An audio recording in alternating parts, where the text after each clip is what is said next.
مجھے میرا تعلق ایک مذہبی گھرانے سے ہے اور یہ چیز میرے خون میں شامل ہے. دین سے محبت، اسلام سے محبت میرے خون میں شامل ہے. دین کی جو احکامات ہیں ان کی پابندی کرنا میرے خون میں شامل ہے، میری تربیت میں شامل ہے. نبی پاک صلی اللہ علیہ وآلہ وسلم سے محبت جو ہے وہ میرے خون میں شامل ہے. تو جب 2017-18 میں سیاسی سکور کو سیٹل کرنے کے لیے جب ہمیں نشانہ بنایا گیا تو اس کے لیے ہم نے گولیاں بھی کھائیں اور باتیں بھی سنی، الزامات کا سامنا بھی کیا. نواز شریف صاحب کے ساتھ جو واقعہ ہوا تو یہ بڑی میرے لیے باعث تکلیف تھی. کوئی چور کہہ دے، ڈاکو کہہ دے، اس چیز کی اتنی تکلیف نہیں ہوتی جتنی تکلیف اس چیز کی ہوتی ہے. اور میری والدہ کا الیکشن تھا جب میرے والد کو انہوں نے ڈسکوالیفائی کیا تو میں اکیلی اپنی والدہ کہ ان کو کینسر ہو گیا تھا تو ان کو علاج کے لیے جانا پڑا، تو میں ان کی یہاں پر الیکشن کی مہم چلا رہی تھی. جس طرح سے چند افراد کی جانب سے اور ایک سیاسی جماعت جس نے ان کو استعمال کیا یا وہ خود استعمال ہوئے، جس طرح سے ان الزامات کا سامنا مجھے کرنا پڑا، میرے لیے ایک بہت تکلیف دہ عمل تھا. اور آپ نے دیکھا کہ احسن اقبال صاحب ایک بہت مذہبی گھرانے سے تعلق رکھتے ہیں. ان کی والدہ کی کیا ایک حیثیت تھی اور کتنی وہ ایک نیک خاتون تھی. ان کو بھی گولی ماری گئی، اللہ تعالیٰ نے ان کی زندگی بچا لی. تو میں اس عمل سے میں خود گزری ہوں اور میں جانتی ہوں کہ یہ کتنا تکلیف دہ عمل ہے.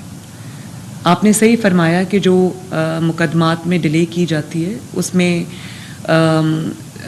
جو الزامات ہیں ان کی سچائی کا تعین بھی ہونا چاہیے، سزا کا تعین بھی ہونا چاہیے.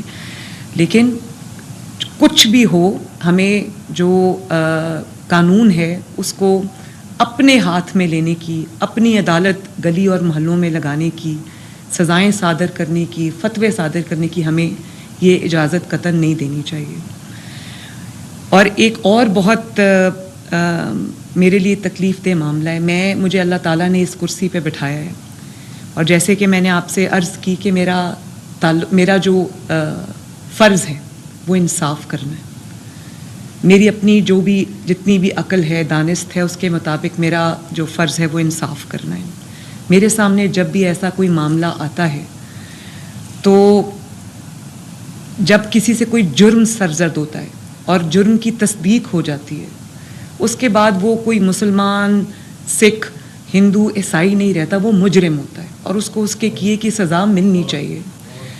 ایک چھوٹا سا واقعہ ہوا تھا، واقعہ تو بہت بڑا ہے لیکن میں آپ کے ساتھ وہ شیئر کرنا چاہتی ہوں کہ میرے دل کو، کیونکہ میں ایک ماں ہوں، میرے ماشاء اللہ 3 بچے ہیں اور اب اس صوبے کے جو بچے ہیں ان کی ذمہ داری بھی میرے سر پہ ہے، آپ کے سر پہ، کیونکہ آپ جب بات کرتے ہیں تو لوگ اس کا اثر لیتے ہیں. ایک بچے کے ساتھ زیادتی ہوئی اور اس زیادتی میں کوئی اور پاکستان کے بارڈرز پہ ٹینشن ہے، ایک خطرہ منڈلا رہا ہے. فکر کرنے کی ضرورت نہیں ہے. اللہ تعالیٰ نے پاکستان کو اور پاکستانیوں کو اور پاکستان کی افواج کو اتنی طاقت دی ہے کہ وہ دشمن کا ہر وار کا مقابلہ کر سکتے ہیں. لیکن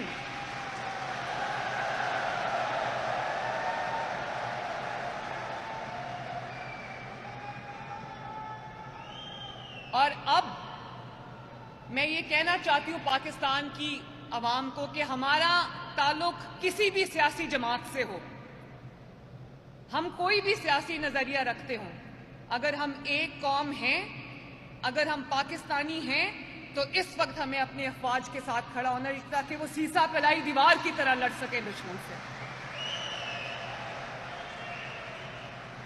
اور یہ بھی میں آپ کو کہنا چاہتی ہوں کہ اگر آج پاکستان کا کوئی بھی دشمن پاکستان پر حملہ کرتے وقت 10 بار سوچے گا تو اس کی وجہ یہ ہے کہ اللہ تعالیٰ کے فضل سے پاکستان آج ایک ایٹمی قوت ہے. پاکستان کے پاس ایٹم بم ہے اور میں سننا چاہتی